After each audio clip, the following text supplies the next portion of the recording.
On COVID, Oregon, we hold China accountable.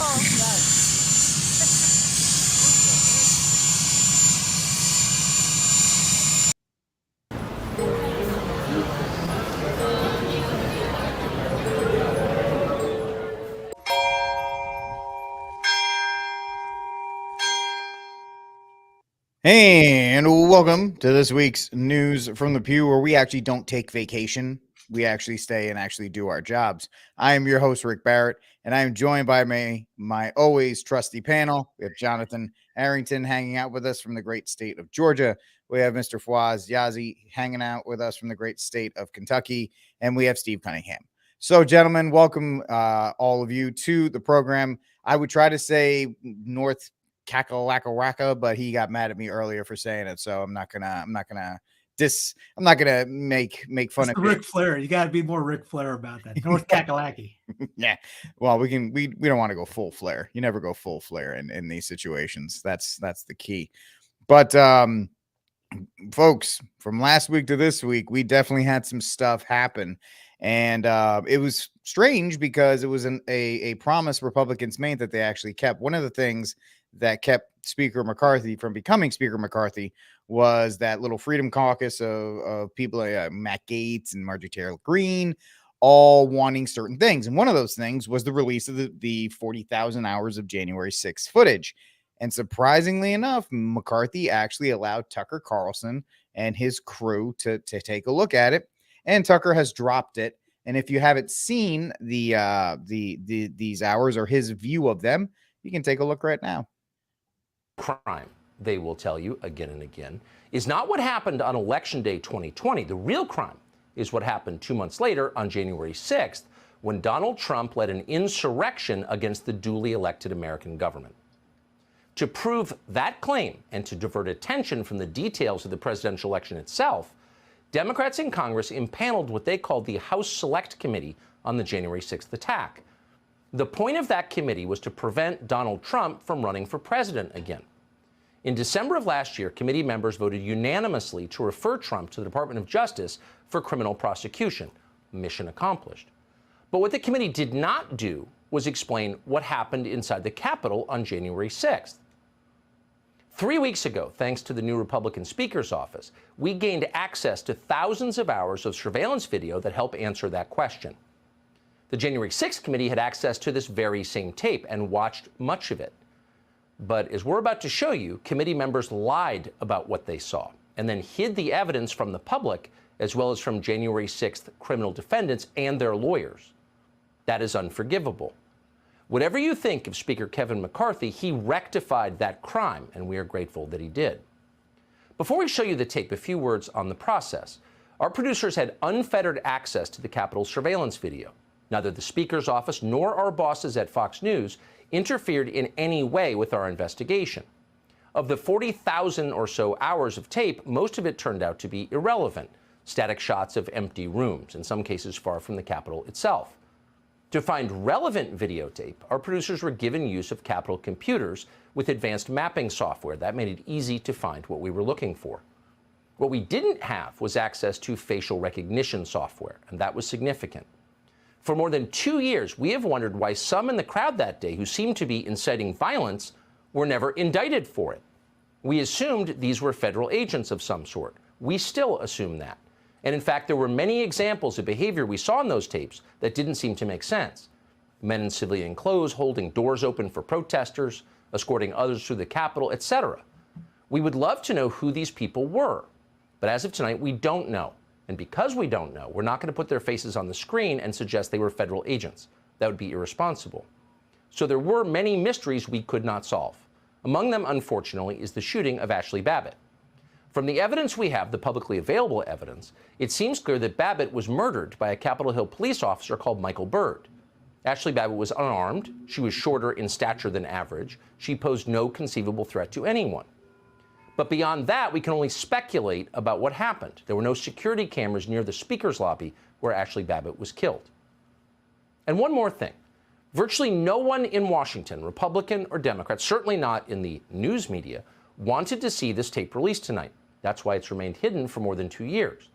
In recent weeks, the usual hyenas in Congress and on cable news have been howling about we are putting lives at risk by showing this tape to the public. Given that these are the very same people who support open borders and defunding the police, it is hard to take their complaints seriously. But we do take security seriously. So before airing any of this video, we checked first with the Capitol Police. We're happy to say their reservations were minor, and for the most part, they were reasonable. In the end, the only change that we made was in blurring the details of a single interior door in the Capitol building. You're unlikely even to notice it when we show you, and we are confident it does not affect our reporting. With that, here's the video. It doesn't answer every question from January 6th, far from it. But it does prove beyond doubt that Democrats in Congress, assisted by Adam Kinzinger and Liz Cheney, lied about what happened that day. They are liars. That is conclusive, and that fact should prevent them from ever being taken seriously again. We're going to begin tonight with footage that shows you what was actually happening inside the Capitol. The footage does not show an insurrection or a riot in progress. Instead, it shows police escorting protesters through the building, including the now infamous QAnon shaman. Watch. These are the pictures you've seen of January 6th. They're familiar because they've been playing on a loop on every media outlet in America for the last 2 years. There's a reason for that. But it turns out there's quite a bit of video you haven't seen.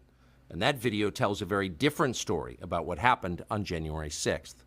More than 40,000 hours of surveillance footage from in and around the Capitol have been withheld from the public.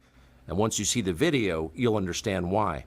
Taken as a whole, the video record does not support the claim that January 6th was an insurrection. In fact, it demolishes that claim. And that's exactly what the Democratic Party and its allies in the media prevented you from seeing it. By controlling the images you were allowed to view from January 6th, they controlled how the public understood that day. They could lie about what happened, and you would never know the difference. Those lies had a purpose. They created a pretext for a federal crackdown on opponents of the Uniparty in Washington. Our office wanted to ensure that there was shock and awe, that we could charge as many people as possible. The first thing you notice from viewing the full video record of January 6th is just how many people entered the Capitol building that day. Hundreds and hundreds of people, possibly thousands, over the course of about 2 hours. The crowd was enormous. A small percentage of them were hooligans. They committed vandalism. You've seen their pictures again and again. But the overwhelming majority weren't. They were peaceful. They were orderly and meek. These were not insurrectionists. They were sightseers. Footage from inside the Capitol overturns the story you've heard about January 6th. Protesters queue up in neat little lines. They give each other tours outside the Speaker's office. They take cheerful selfies and they smile. They're not destroying the Capitol. They obviously revere the Capitol. They're there because they believe the election was stolen from them. They believe in the system. Here's the man you've heard referred to as the QAnon shaman outside the Senate chamber. These are not rioters. These are people who wandered over from a political rally. We will not let them silence your voices. After the rally, they walked down Pennsylvania Avenue, where organizers had secured a federal permit to hold a legal rally on the grounds of the Capitol. I know that everyone here will soon be marching over to the Capitol building to peacefully and patriotically make your voices heard. Once at the Capitol building, things began to get chaotic. Capitol police officers fired tear gas into the crowd. A few at the front of the herd broke windows. Someone opened the doors, and many hundreds of others just walked in. They're going to make that the story. Of course, they did make it the story. And at the center of it, the single most famous person arrested that day was a Navy veteran from Arizona called Jacob Chansley, often referred to as the QAnon shaman. The so-called QAnon shaman. QAnon shaman. Someone named Q Shaman. Jacob Chansley became the face of January 6th, a dangerous conspiracy theorist dressed in outlandish costume who led the violent insurrection to overthrow American democracy. For these crimes, Chansley was sentenced to nearly 4 years in prison, far more time than many violent criminals now receive. What did Jacob Chansley do to receive this punishment? To this day, there is dispute over how Chansley got into the Capitol building. But according to our review of the internal surveillance video, it is very clear what happened once he got inside. Virtually every moment of his time inside the Capitol was caught on tape. The tapes show that Capitol Police never stopped Jacob Chansley. They helped him. They acted as his tour guides. Here's video of Chansley in the Senate chamber. Capitol Police officers take him to multiple entrances and even try to open locked doors for him. We counted at least 9 officers who were within touching distance of unarmed Jacob Chansley. Not one of them even tried to slow him down. Chansley understood that Capitol Police were his allies. Video shows him giving thanks for them in a prayer on the floor of the Senate. Watch. Thank you, Heavenly Father, for giving the inspiration needed to these police officers to allow us in this building. Contrast the reality of what Jacob Chansley did in the Capitol building on January 6th, the indisputable facts recorded on video, some of which has never before been seen, with the depiction of Jacob Chansley that you've seen in the media for more than 2 years. He's a terrorist, they said. He should be killed. Shoot him. Shoot him. Like, you burst into the United States, if he was dressed like bin Laden, would you have shot him? Shoot him. Shoot him. It makes you wonder, who are the violent extremists here? Not Jacob Chansley, and the video proves that. But you would never have known from the media coverage. The people sitting in the chairs need to be sitting in a jail cell. Chansley is in a jail cell. He's been there for months. If he was in fact committing such a grave crime, why didn't the officers who were standing right next to him place him under arrest? Until now, no one could even prove that even happened. But it did.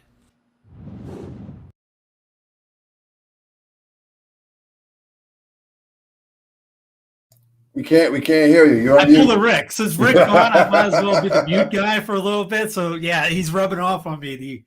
So he didn't pay his cable bill, so he just got axed. I think he's in there with Jacob right now because he's still in the internet.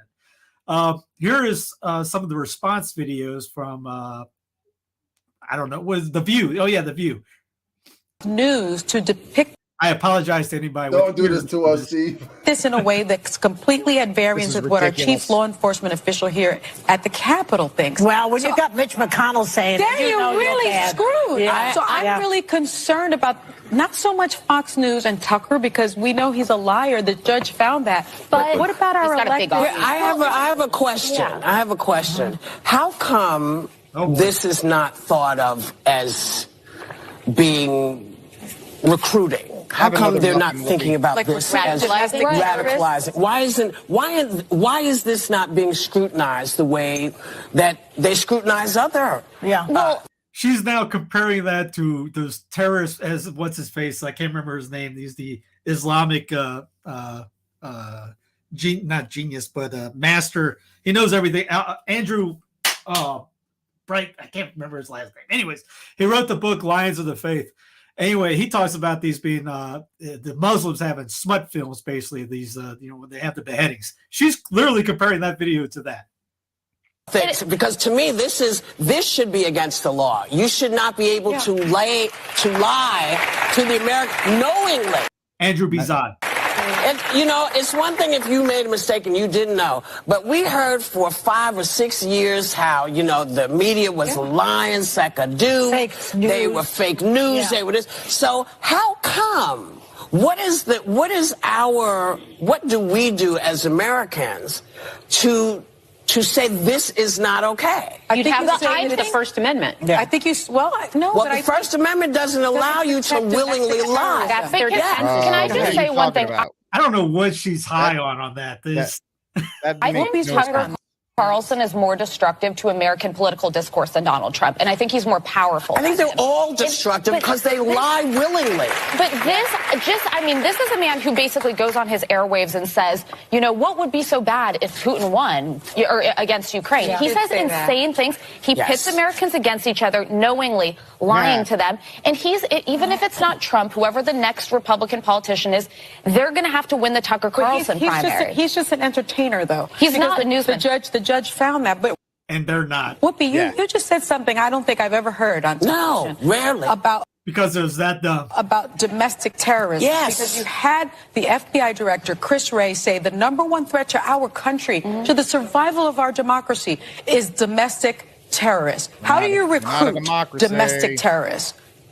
How do you do that? Misinformation. Yep. Having these kinds of rallies, saying these things in these substacks. Currently what we're doing right now. And someone with Tucker Carlson, you would know better than I do, how many millions and millions of viewers? We get Where's The Rock? And millions. 3 million on this show. That's a lot. He's the I'm most really watched man in cable He gets news. more than that. And that's why we should all what you just said is brilliant. I feel like you ever watch South Park when he goes, "Can I finish? Can I finish?" All right, I'm finished. They literally say nothing in that. Yep. It's just a bunch of clucking hens.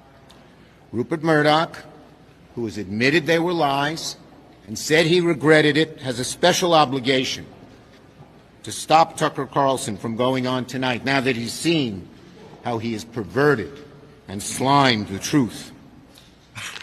And from letting him go on again and again and again. Last night, Tucker Carlson cherry-picked video surveillance from the January 6th insurrection, severely downplaying the events of that day. He said the mob was orderly and meek and that they were tourists instead of insurrectionists. What's your response to Carlson and to Speaker Kevin McCarthy, who granted him access to that video? Anybody who watched that video would strongly disagree. Anybody who watched that video with their own eyes in a real way and what are saw you what talking happened about? on that day would disagree with what was just stated. The president has been very clear. January 6th was the worst attack on our democracy since the Civil War, and we should be focused on making Don't worry sure about that 9/11. never happens That's just the again. thing. And so we are certainly, we agree. I know Minority Leader and Senator Schumer have already said this and would hope that keeping the Capitol and Congress safe and secure remains congressional leaders' #1 goal, and that should be our focus. And that should be what should be considered here. Again, it was one of the darkest days of our democracy, and all you have to do is watch those videos and see how horrific it was, see how sad it was, see an attack on the Capitol, which should not be happening in 2020. And we got to get down to the bottom of what happened. Again, it was an attack on our democracy. And I'll just leave it there. I'll just leave it there too. Oh my goodness. How awful. Wasn't that awful, ladies and gentlemen, watching all that, watching those old people, walk through lines and grab postcards and do all these other kinds of terrible things. John Tucker, the hero we need, the hero we deserve. And why is that, Mr. Reed? Because it's devastating to my case. National hero. Also, the screeching from everybody in the corridors of power and those in the legacy media. Obviously, Tucker must be over the target, John. Yeah, clearly. And so that's what worries me most right now. Anybody with half a brain knows that there was a lot of lying. I think, sorry, let me rephrase that. Knew that there was a whole lot more to things than what we were told. And if you didn't know that, you have to really, if you didn't know that there was a lot being hidden from us, you really have to examine kind of what your take on media is, if you know what I mean. Because, I mean, clearly, the ladies on the View, I got to say, actually, they said something brilliant, though. And I heard Tucker say this with Russell Brand. He did an interview with Russell Brand that was kind of interesting. But, news is still entertainment. You have to convince people to sit there in front of the boob tube and watch, or whatever, the computer now. You're still trying to sell a product there, right? And so I was surprised they let a line like that get out. News is still an entertainment industry there. They got to keep the people watching, or try to, at least, to serve their purpose. But the thing that worries me is that clearly something more was going on. Why did they? I'm trying to figure out. I've been racking my brain the last few days since this came out. I guess it was Monday or so. Why did they let this out now? Call me crazy, but I feel like there's something else that's kind of on the verge, or something that would set us up for this in the first place. Because this is an incredible revelation. To see just how bad they lied is really interesting. And in a normal world is humiliating to the people in charge. And I would say too, I'm kind of revealing who I'm going to put in the cry room already, but is especially damning, I think, on Trump, because there's no way, I don't care how stupid he is in reality, there's no way that he could have not known how big of a lie this is. I mean, I know things were kind of, the power was changing that very day and night, but there's no way the outgoing president doesn't know just how big of a farce the media narrative was. So I'm just surprised that Trump has not said a word as strong as Tucker has in defense of the folks who have been jailed consistently and sought down after all of this. But yeah, I guess my biggest concern is with as far as modern news goes, this may be, I don't know, you guys tell me what you think, but this may be the biggest revelation of a lie, I think, ever in American media history, as far as something that the media did exclusively. I mean, prescinding from 9/11, prescinding from, what happened with Clinton, or much less what happened with Nixon. I think this is the biggest farce that has been revealed ever. So why now? Do you guys see my worry, my fear for my family and myself? Why now? Well, that's a great question. Fawaz, you want to pick up from there? You can maybe piggyback on that and then give your reaction to Tucker's video and the reaction for it. Yeah, Jonathan brings a really good point. Why now? I don't think Fox News is the opposition. Unfortunately, Murdoch is. He's not the same to the right, I guess. So yeah, why now? I mean, there's a lot of stuff that's happening. I think they just found some more. I think the National Archives found 9 boxes in Biden's home. I believe it was. So red flags everywhere. It gives them a chance to continue to talk about this. And I've said this before. Every time you see the media do this, look here to try to figure out what's going on. But if we're going to take it at face value, here's what I've been seeing. You have the J6 committee, which went for over a year and televised it, and they got their ratings that they wanted. These are the guys with actual power. They have actual power to put people in jail, actual policies, and they had 40, I guess, what is it, 40,000 hours, something like that, of footage, of raw footage that they got to take and edit. And they told a story, and they told a story that they wanted us all to know. This goes to show you the power of editing and trying to form a narrative through the media, and how much even those who don't want to buy it get sucked into it. And then Tucker comes out and picks his own unedited versions, but only gives us a few minutes, and then tells a different story. I'm old enough to have realized the older I get, the more I realize when you have 2 stories, the middle is always the correct one. Where there are some folks on January 6th who decided to take things a little bit too far, probably.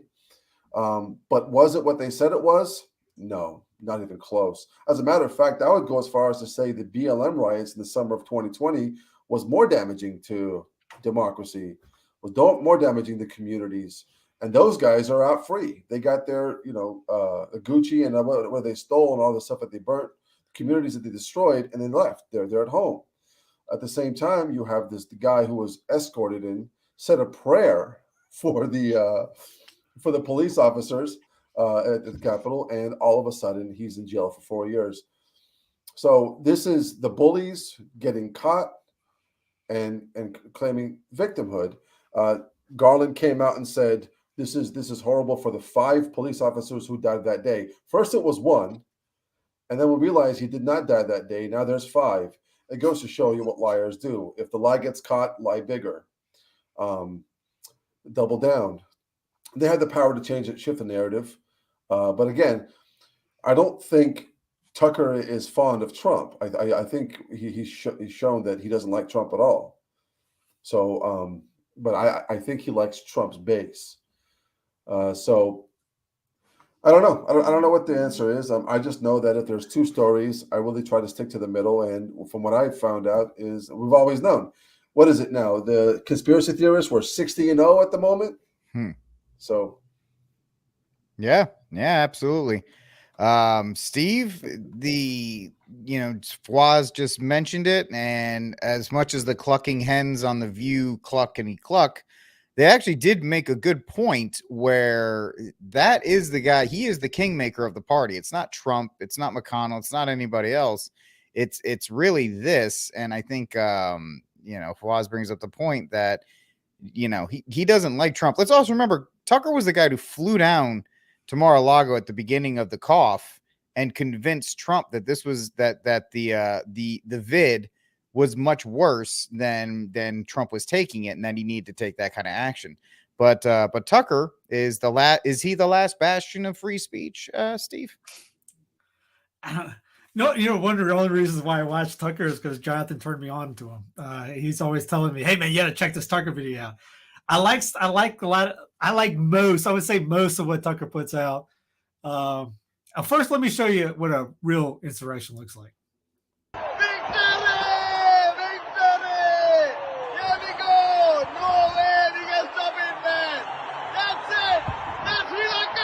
That's in Sri Lanka. That just looks like a soccer match. Yeah, I know, right? June of last year.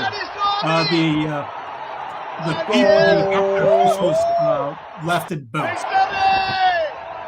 So they were fearful of their lives. Yeah, way too much fun with that. With my Topo Chico? Yes. From what Fawaz was talking about, that he had a good point there. And I remember that Jocko just put out a clip out. I sent it to Arrington earlier this week about the first reports are always wrong. He mentions that from the field. He goes, if you're the first one to report the news, step back and always wait for the smoke to fall. Like he's given the example of we're taking heavy fire. Hurry up. He goes, what am I supposed to do? Just send the nukes over there to take them out? Let's figure out, get more intel, let's get more news. Let's figure out what's going on so we can get the right response to it. Most of these guys, they're always trying to get the first thing out there. Oh, look at the insurrection. Look at that. I remember when this was happening, I was laughing at it. I'm Southern. We like to see that happen in the North, which is kind of what I think what Jonathan was hitting at with what is the purpose of this. So you get everyone's calling for, what's her face? Green talking about national divorce. You always hear that whole thing with the press secretary, the buffoonery that they keep saying about, this is just like the Civil War. What? They have to keep pounding away at that because they hate dissent. They know we are the United States is a republic of republics. Every state is its own republic in the middle of a federal republic. With the moment, it's kind of like ants. The moment they figure this out and that the states are actually have the power in this whole thing, they're done. And I think they know that. And they keep pounding away. Oh, you can't be that. That's First Amendment right. Congress shall not pass. How in the wide world of sports is Congress shall not pass is some, as we'll get into it, drag thing in Tennessee. How's that? Because you have with Jon Stewart, isn't that taking away their First Amendment rights? What? He's like cuckoo. So they have to nationalize everything. So you had what's his face, Bannon the other day say this incredibly dumb thing. State of California splitting up. They want to split up that state. Then I think I've heard Marjorie Taylor Greene talking about splitting up the red states from the blue states. Yes. What do you foresee on that? If there's anything that I am 1,000,000% opposed to, it's this entire concept, and here's why. I was raised from a very small boy in Richmond, Virginia. So I am. Here comes from a tiny lad in the backwoods of Oklahoma and Virginia. Everybody's ever heard that? Hey, I went to Catholic school, so I know everything about Catholicism. I probably know the history of the Confederacy as well as anybody, and I think we settled all that back in 1865. Shut up, you homo. So in his idea, a war settles it. So if someone goes to war for abortion or something and wins that war, abortion settled. And we're taking that to its obvious, just dumb conclusion on that. Yeah. We don't have time. We're at war right now. We're at an eternal war with the administrative state, the secular paganism of the Gaia movement, the climate change movement. We're at war now, being sucked into a third world war on the Eurasian landmass with the Chinese Communist Party and the KGB. The world has, and you got transhumanism coming. We have never had a bigger inflection point of all human history. So we why don't do you have time say- or luxury for sideshows. There you This go. country Thank is you. not going to split up. You might as well go to Arlington National Cemetery and go over to the section of the veterans at Gettysburg and spit on their graves, as to even mention that this country would be split apart. Here's the thing: we're ascendant. We have to have enough confidence in our views to understand we're a Judeo-Christian country. He goes on more, but it made my ears bleed. It will make your ears bleed. Ugh. But We are ascendant, Steve. We are ascendant. Well, he has to say that because he's a nationalist and he's on the national platform. So if, say, example, we get sense out and we decentralize everything. By the way, I think the Holy Father, the Bishop of Rhode Island came out and talked about how the Holy Father said about decentralization is a good thing for the church too, as in he doesn't want to basically dictate. He wanted the bishops to run their diocese. So decentralization in this republic is looked down and spit upon and poo-pooed on because if that happens, Bannon is not getting his, cash money. Yeah. He's not as big a name anymore. He needs the nationalization. Look at the problems we have. They all can be solved at the state level, which the state can do. They're supposed to be that way. Yet they want to nationalize everything. And you talk about the timing of it. What is coming up? It's election season. American Idol just started on regular TV, so this is the next, not America's Next Top President. To seasons what, 50 whatever it is. Anyway, here's Trump the other day. You put me back in the White House. Their reign is over. Their reign will be over. And they know it. And America will be a free nation once again. We're not a free nation right now. We don't have free press. We don't have free anything. In 2016, I declared, I am your voice. Today, I add, I am your warrior. I am your justice. And for those who have been wronged and betrayed, I am your retribution. I am your retribution. Not going to let this happen. I am the warrior. Let it happen. I will totally obliterate the deep state. I will fire. Did he say that then? That's awesome. Obliterate the deep state. I will totally blow them up. And the guys on Twitter like Jack and all, they're eating this up. I mean, come on, Jack, you're getting paid by it. Just tell them your money's coming from Trump, and that just let everyone know it. We all know it. Just say it that he's your guy, because they're all. I will be like Optimus Prime, and I will get those SOBs.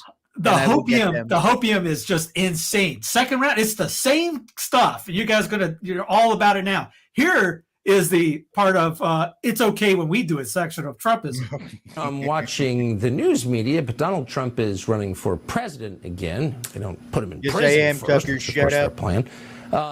And he's saying things that are really interesting, not rehashes at all. In fact, he's come out with a bunch of proposals that were so interesting that we thought that we would bring them to you. We've asked Fox's Kevin Corke to bring us the story. Hey, Kevin.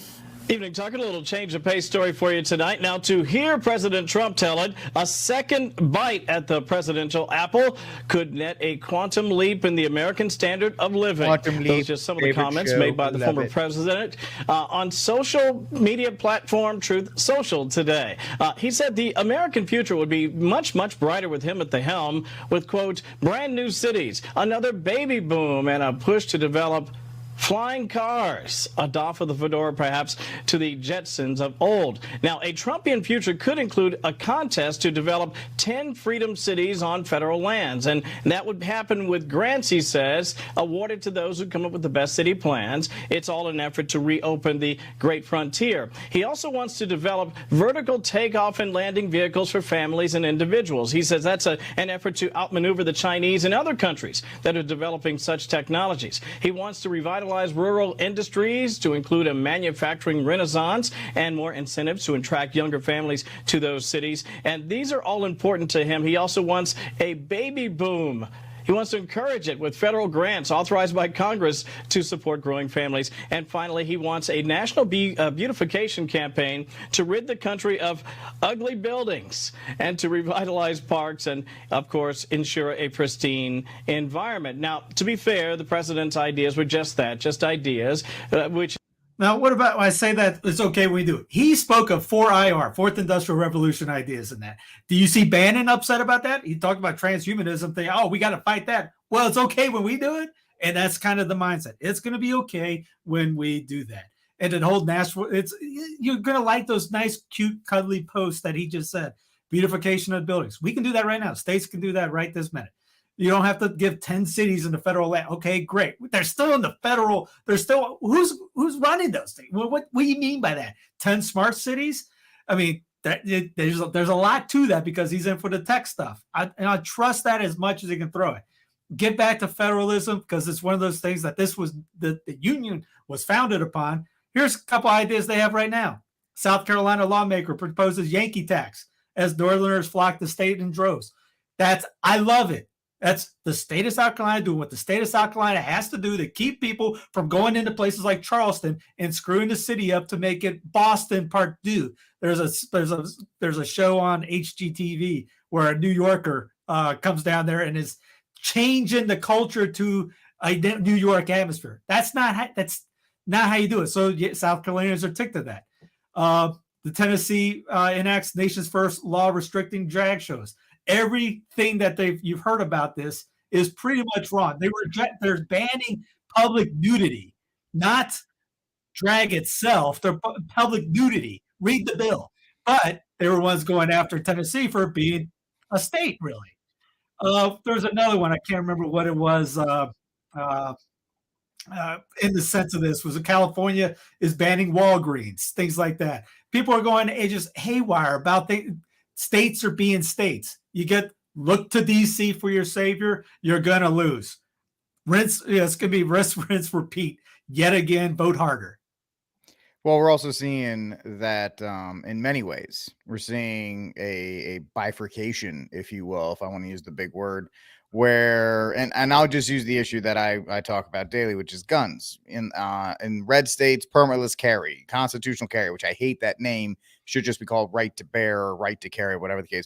Those states outside of Florida, which doesn't know what to do with itself, they're all expanding access. People should be able to use firearms. Blue states, they're crushing down because they have the political football and they're just spiking it in your face. And we're seeing that across everything right now between the left and the right. And the fact that every single pundit doesn't like national divorce means it's the right call, because nobody whose entire life depends on, nationalized everything is going to be in support of that. And of course, most people are stupid. I had somebody argue with me because in Missouri's Second Amendment sanctuary law was struck down by a federal judge. And I said, well, Missouri has a right to keep and bear arms in its state constitution, and you have the Second Amendment. And Steve, John, Fawaz, I kid you not, somebody had the genius to write in the comment section, well, the U.S. Constitution is older. Yeah. I was like, yeah, well, just because it's older doesn't mean the legality of the Missouri one is now no good. You can't pull seniority on, but that's how people think. They're like, oh, national government, it's old. It's an old piece of paper, Steve. So obviously it makes sense. And people want the hey, let's get the term limits. Yeah, you're going to get those people to vote against themselves. Garbage out. We're a cush job. They're going to vote to say, you know what? I don't need this anymore. I need somebody else to come in a couple years. Because I'm principled, I'm going to do that. No, you want that enacted? Get out. And then you have that, because then you don't have those guys anymore. You don't have to worry about Brand. You don't have to worry about Pelosi. I know I've said that millions of times. You don't have to worry about Trump. You just have to worry about who's running your state. Right now, Florida, federalism, everyone, their brothers moving to Florida. Their house prices are skyrocketing because of demand. In Chicago, where Beetlejuice just lost, they're trying to give away houses there. You can't, they can't give it one because you'll get shot when you get to your front door, but they're begging people to move there because it's so bad. Now, if you want a blanket thing, and we're talking about, remember when voting was, there was a popular trad podcaster that talked about wanting the same universal voting for each state. Man, that's a bad idea. You're a nationalist because of that thinking.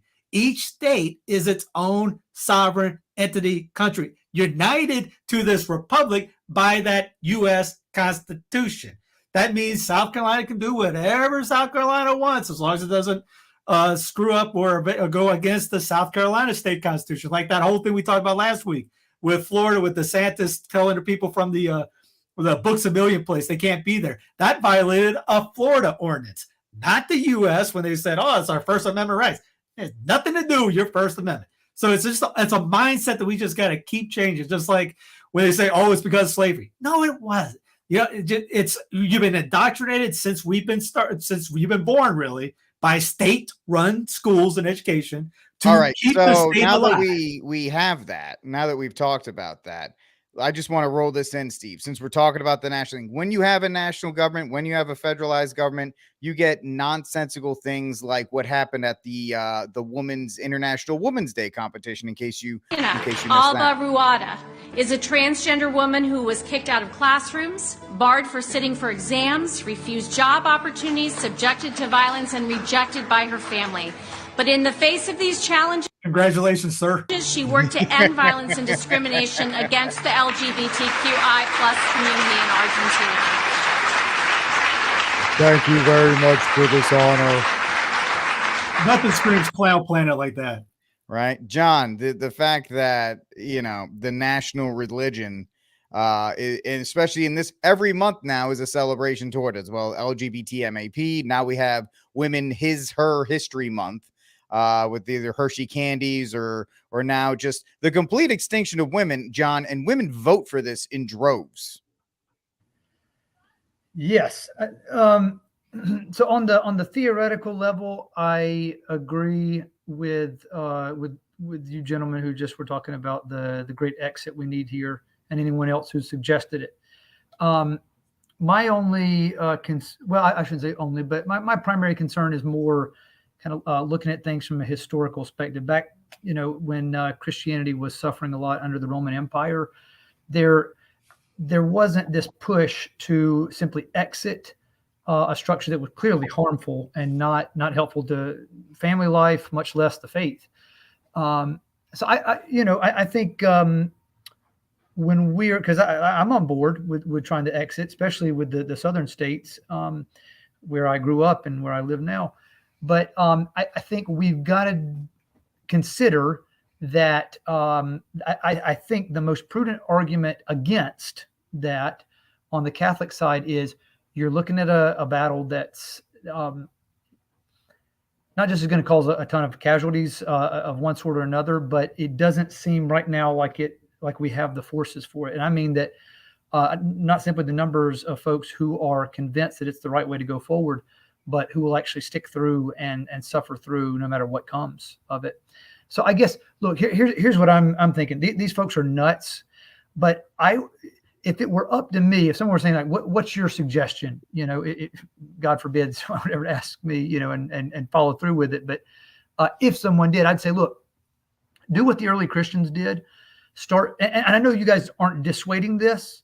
So I'm just saying that this is what I would push more. I would say start building stuff that is as untouchable to the state as is possible.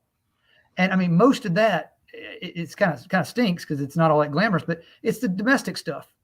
And I know a lot of us are already trying to do it, just moving to places where we can build up the community and the parish and do things kind of on that level.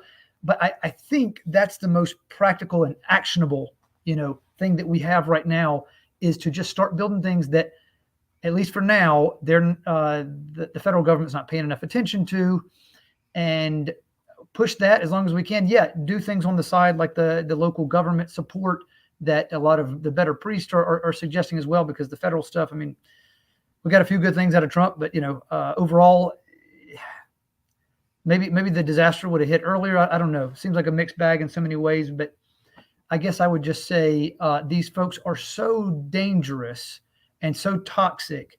The best thing to do right now is not to, I feel like we'd be begging for an out and out war if we said, let's just go ahead and have the exit right now. And we were to actually get something off the ground that would allow it through. I'd say I don't know if we're up for the fight right now. I'd say let's just let's hit the stuff domestically more and kind of build up things that are more feasible right now. Maybe that's my inner wimp speaking, but if it is, then such is who I am. I don't think anybody here, if federalism was actually executed properly, would have an issue, because it would be radically different for us. We wouldn't have to worry about a presidential election in 2 years now. Oh, who's running? This person's running, that person's running. What is their platform? Because it would literally be like, oh, did you hear Jackie Brown is now the president? Oh, great. Whatever. He's going to go and sit in the White House, which should literally be like one of those tiny homes. It should just be a tiny home on a trailer. It shouldn't be this grand monument. But yeah, federalism is the obvious answer. But the problem is the people who need to execute it are too busy sucking up as much power as possible. Yeah, it reminds me of the old days when we had white smoke and half of the world wouldn't even know who the Pope was their entire life because nothing ever traveled. News didn't travel. And they weren't concerned who the Pope was because they knew the role of the papacy is to guard the faith. It's the same as the role of the presidency is to stick to the Constitution. Is it not? They call him the chief in commander-in-chief. So it's military. If the federal government did what it was supposed to do, we would never even hear about it or care what they do.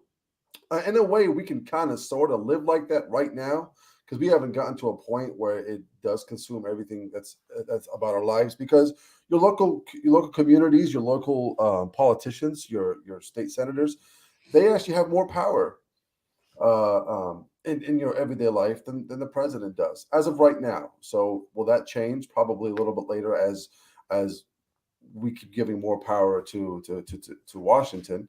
But until then, just worry about your local communities. And we get into this popularity contest every 4 years, and it's ridiculous, honestly. And Trump talking about, I will obliterate the deep state. Dude, you had a bigger majority in 2016 to 2018 than you could ever have in 2024 if you pull off a victory somehow. So if you couldn't do it back then with a bigger majority, what makes you think you're going to do it now? You think the powers of the Senate are going to change drastically? He's going to have 60 votes in there, a supermajority? That's not going to happen. So, what exactly are you going to do? Let's build flying cars.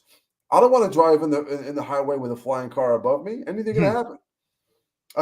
Let's build all these cities. With what money? We're going to print more money, more inflation? You actually put more, Mr. Warp Speed put more money into the system than any of the president. We have inflation. Most of the inflation came from him. Biden made it worse. But let's not forget, we get in this contest every 4 years, and it makes me laugh because people just don't learn. It's literally the definition of insanity. So, worry about who your local sheriff is, because you can enact those laws or not, and they can't do anything about it. If you get a good sheriff in your town, Washington is screwed. What are they going to do? So, speaking of which, actually, this is a great. Thank you for setting that up. The next segue. Do we have any of the stories about what happened in Oklahoma, Steve? And just send me a link. I didn't know. All right. I didn't know that's fine. We'll talk about that in a minute. But we have this story coming up. Let's talk about the Ukrainians that are hanging out in Arizona, getting that training ready for those F-16s. Looks like Ukrainian they're in Arizona for that training assessment on those planes that we were told they're never going to get. We were told, John, that they were never going to get those planes. And I guess Bannon is right in that regard, that we are being thrusted heavily into WW3. Yeah, and probably the most immoral thing imaginable, because it doesn't seem like we're prepared as a nation to fight. I wouldn't put us up against a small Latin American country right now, to be honest with you. It's not a good time. It looks like just from the different leaks that have come out about how poorly the military is being run right now. So I don't know. It's bad in every way. Certainly for the world, if there's going to be some sort of at least some of some of the NATO aligned countries and us against, let's say, China, Russia, whoever else. Who knows where Brazil is going to end up on that now? So yeah, it's a disaster all around. But again, it's not surprising because the one thing that makes the most sense right now is that they would want a war, because war has done this throughout all of human history, with maybe very, very few exceptions. It has been a way to take the people's minds and thoughts and eyes off of something that really they should be concerned with. And there's so much more that we need to be concerned with right now than, with all due respect for Ukrainians who may feel differently, but than trying to figure out something for Ukraine right now in the midst of what's happening with Russia in the parts of Ukraine that are authentically Ukraine. Even there, it's not our spot right now, unless there's some pecuniary benefit by accessing the breadbaskets, plural, Russia and Ukraine, of the world. And, if there's really a food disaster on the home front, which it sure looks like, then, what better place to have recently occupied? Very well stated. Quick thoughts, Fawaz, on the escalations, or just the fact that the Ukraine war turned one and everybody kind of doesn't care about it. Yeah, a thought came to mind, and I'm going to try to formulate my thoughts carefully here. And what is it? Leo the 13th does talk about the errors and the heresy of what's called Americanism. And the more I see as an objective person looking out, the more I see Americanism, or America itself, as this experiment by the Masons. And you can go back far enough to kind of validate this, to try and bring as many people, a melting pot, into a system in order to liberalize the globe. And this experiment has kind of sort of worked. And they've gotten their hands on the majority, even in they try to liberalize the Muslim countries, but they're so rooted in conservative Islam that they weren't capable of doing, some of Afghanistan, Iraq kind of fell a little bit. But for the most part, you had all these little pockets of countries who had their cultures, and that's just being wiped away for the sake of globalism. It almost makes you think that this threat that's coming from Russia is almost this threat of they're trying to reverse, I don't know how many years of this experiment. So this is why they're throwing everything at it. And if it gets to NATO, that's going to be a major issue as well. So that's how I'm looking at it. Possibly, I know it's a little conspiracy theory over here, but it's a possibility that they're trying to hold on to the global liberal dominance that they've had in the world, and they see Ukraine being a very huge threat. Yeah, absolutely. In that regard, Steve, thoughts on the Ukraine? Well, the two biggest stories of the last decade, but definitely the last year, Nord Stream pipeline and January 6th. And you don't see that being talked. You see it a little bit, but it's not. It should be incredibly big. But Ukraine's not going to end. Here's China. No one's talking about that. 要经营中国，但不寻求冲突。实际上，美方所谓的竞争，就是全方位的遏制、打压，就是你死我活的零和博弈。如果美方不踩刹车，继续沿着错误的道路狂飙下去，再多的护栏也挡不住脱轨翻车，陷入对抗冲突。As we say it down here, then be fighting words. We've done everything we can to surround China right now. We're poking that bear. We're doing. Nobody is talking about that. If maybe not nobody. All right, very few are talking about that. Ukraine. January 6th now. What we talked about last week or the week before? Distractions. Yeah. Yes, everyone there knows this wasn't a insurrection. Anybody with two working brain cells knows that. As Jonathan said, half a brain. Was it Rush Limbaugh said half a brain tied behind his back or something like that? But China, that's a big one. That ain't just some little podunk town that's over there that we've been bombing for the last. That ain't some camel jockeys that we've been bombing for the last couple decades. China, and nobody really knows what's going on over there. Nobody cares to talk about it. They're just going to fly their gold and blue flag outside and say, "I'm good. I'm doing something," with their finger up their nose. Yeah, man, it's we're getting what John was talking about the problems that with the national divorce, which I think is like 47% of people talk about. Back two years ago, it was like 5%. I think that would bring peace to the U.S. especially, but also the religious wise. That's how we were thinking, and that's what Faraz brought up. How many people sit around and say, "I'm gonna fix the church"? You see that on Twitter all day long. That I'm gonna fix the church. I'm gonna bring back the church. I'm gonna do this. I'm gonna do that. If you just think locally, church and religious level, and just focus on yourself, make yourself a saint, make your family a saint. Convert your neighborhood, get some miraculous medals and pass them out. I had one Catholic guy, I won't say the name, and he was saying that giving miraculous medals to people like that is throwing crumbs at the swine or something like this. I'm going, yeah, it's just we're so haughty on ourselves, think we're this Papa's greatest thing in the history. We are God's gift to the world. Thanks, that we lose the forest from the trees. That if we just focus, I know I run a YouTube channel that's literally global. Okay. That's different. That's going that way. Personally, I'm focused on getting each parish. How can I convert this parish? How can I convert that parish? How can I convert this neighborhood? How can I convert this street? And just same thing with the guys in the political wise. They're not thinking about who's running for your sheriff. Bannon probably has no clue. He gets his cash money and he knows it from worrying about being on the Trump team and worrying about the federal stuff. National, it's the sexy stuff. Same thing with the religious. What's going on in Rome? That's the sexy stuff. It's not sexy to think about what's going on in your parish. How do I convert everyone in this neighborhood? Why aren't the Hispanics coming to mass right here? Why are those guys? Why is our neighborhood in a slum? Why can't we convert this neighborhood?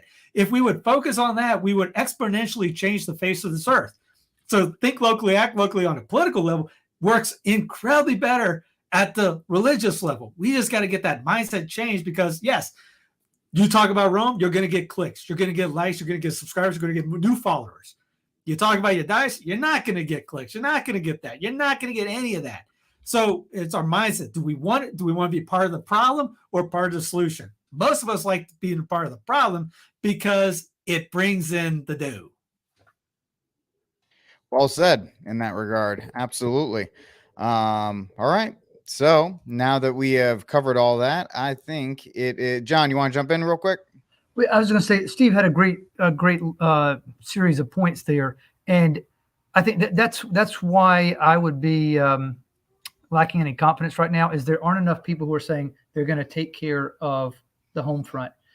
Because if someone can do well locally, they show they've got enough expertise. They have enough confidence in themselves. They have enough stability to then maybe handle something larger. But there are right now, I think we're too disorganized, and there aren't folks who, if they said, "All right, let's do this, let's exit, let's split up, let's have a divorce," we're so divided. Not enough people would follow.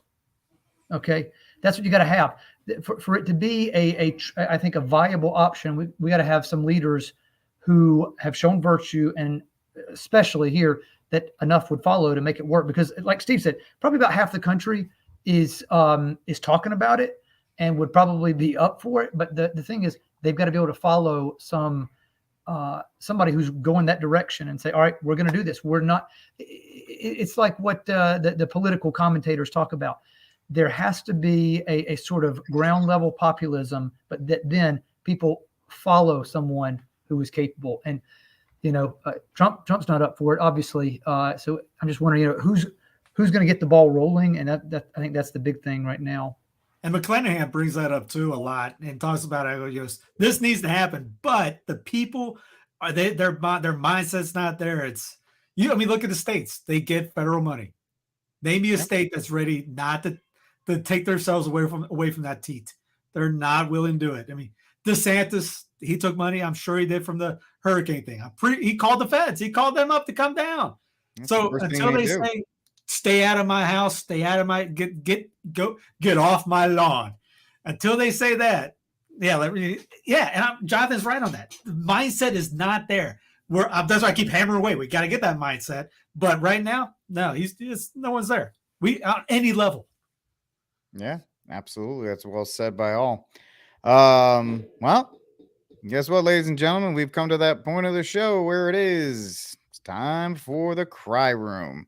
I'm sure somebody will throw that in their Saint of the Week. John, who do you have for your Saint of the Week? And we already kind of know who John's cry room is, but we want to hear him say it anyway.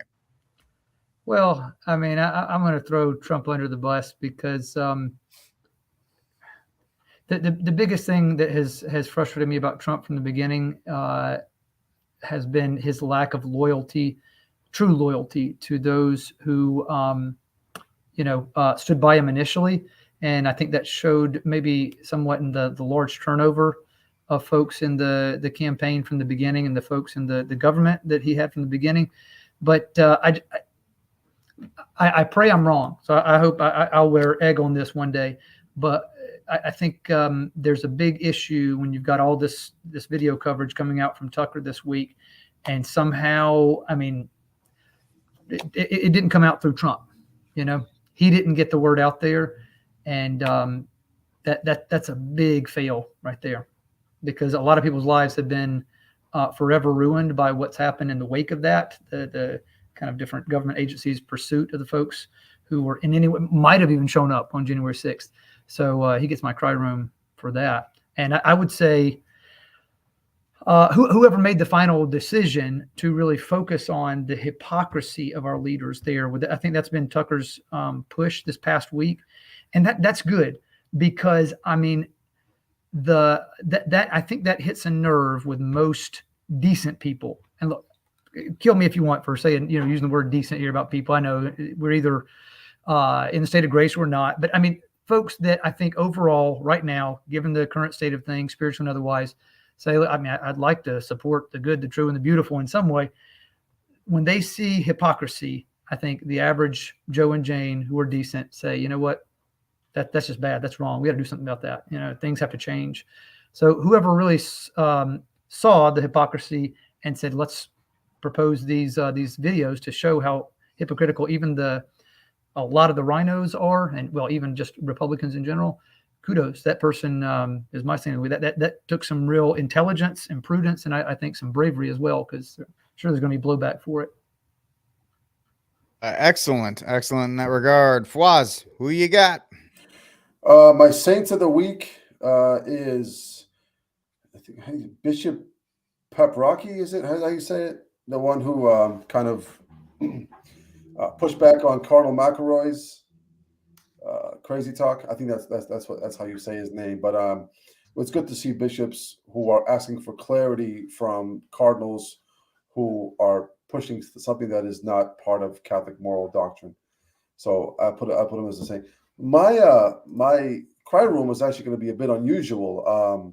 I'm putting Dr. Doug Darnowski on there. I don't know if anybody knows who he is, but there was a debate that happened last week between himself and I think Dr. Mark from the Colby Center. It was the creation versus theistic evolution debate. And first of all, not only was Dr. Doug not prepared because his arguments were not very well. I mean, I've even heard, that's a great debate. You guys check it out if you haven't. Crisis Magazine put that together. And I think Aiken does a better job, even though I don't agree with it. But I just think he wasn't prepared. And just anybody who even considers theistic evolution to be plausible, to me, it's laughable. Well said. Steve, who you got? Cry room, Saint of the Week. I'm going to go with I'm going to go with JJ Redick. I don't know if anybody saw this. I want to just say something. Stephen A., I mean no offense to you, and I mean no offense to First Take. So not playing? We just see the tip of a bomb. Darn it! That would happen. Right? Yeah. Yeah. It'll play when I get done with this, I guess. Yeah, we're done. Absolutely. I'll go with my cry room first. I'll just re-upload that one. There was a prayer. There was a group out in, where was this at? That basically you're not allowed to pray anymore. Is it this one? They didn't want Christians and teachers. My computer's done. That's why. There was a group out west. They won't let teachers in that have a Christian faith. So they literally say that in their sit down. I have the link. I had the link ready. My computer is dead right now, so it's not happening. And JJ, he ended up calling out the ESPN guys for being racist. So I will go with that for my saint of the week. And I don't want to be this guy, but I guess I'm gonna be. The problem with JJ, and I'm sure I might be the only one, is when he was younger and he had money, he paid for his girlfriend to abort a couple babies. Now, as a gentleman who has gone through all kinds of awful sins before I reverted, I don't know JJ's Reddit state of, have no idea what's going on right now because we're kind of freaking out. But I guess it's the JJ Reddick's are coming after me. But I don't know JJ Reddick's heart right now, so I can't judge. Maybe he has, maybe he's a Christian, maybe he has confessed, maybe he's done all that. I don't know. I want to just say something. Stephen A., I mean no offense to you, and I mean no offense to First Take, because I think this show is extremely valuable. It is an honor to be on this desk every day. It really is. But what we've just witnessed is the problem with this show, where we create narratives that do not exist in reality. The implication, what you are implying, that the white voters that vote on NBA are racist, that they favor white people. You just said that. Yes, you did. Yes, you did. Yes, you did. That is exactly what you implied, Kendrick Perkins. That is exactly what you implied. Secondly, hold on. I did not call. I stated the facts. And you're not about to sit up. We all know what you implied the other day. We all know what you implied. Stephen A. Hold on. I stated it's the facts. It's the facts.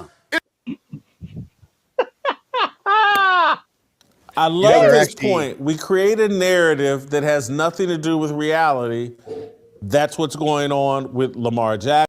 Here's the first thing. Okay. I'm going to start with our values first. Our vision in Washington Elementary School District is committed to achieving excellence for every child, every day, every opportunity. Maybe you should put down the cheeseburgers. When I go to Arizona Christian University's website, and I'm taking this directly from their website, above all else, be committed to Jesus Christ, accomplishing his will and advancing his kingdom on earth as in heaven. Part of their values is influence, engage, and transform the culture with truth by promoting the biblically informed values that are foundational to Western civilization, including the centrality of family, traditional, sexual morality, and lifelong marriage between one man and one woman. Which you count as two, honey, so I guess why you're I want upset. to know how bringing people from an institution that is ingrained in their values that will very directly, one, impact 3 of your board members who are a part of the LGBTQ community. We have added our pronouns at the dais. Oh, congratulations. As solidarity to let our LGBT community know that we stand in making sure that they feel protected. Honey, you don't stand for anything. Are we only performing performative solidarity, or are we going to dig deep and actually look like you dig down for those French fries that we're doing? Because if we're bringing people in whose mission, who have been told with their institution of education that very, very plainly. You want to act locally, think locally. Where's our guys? There's 5 people sitting there. You need to find 5 good Catholic people to take over those seats in every city. Yep, 100%. 100%. You got to take it over because those people are just going to run it. But yeah, think locally, act locally. And since we had 3 other people do the crime room and stand of the week, I don't have to do it. So I don't. You cop out. Nope. It's my show. I'm the host, so that's pretty much how I get to do things. Folks, thanks so much for hanging out with us this week on News from the Pew. If you like what you heard, and I know you did, please like, subscribe, and share the News from the Pew. I am your host, Rick Barrett. Thank you to my amazing panel, Steve, for joining with us. God bless, and Viva Cristo Rey. Hey, Viva!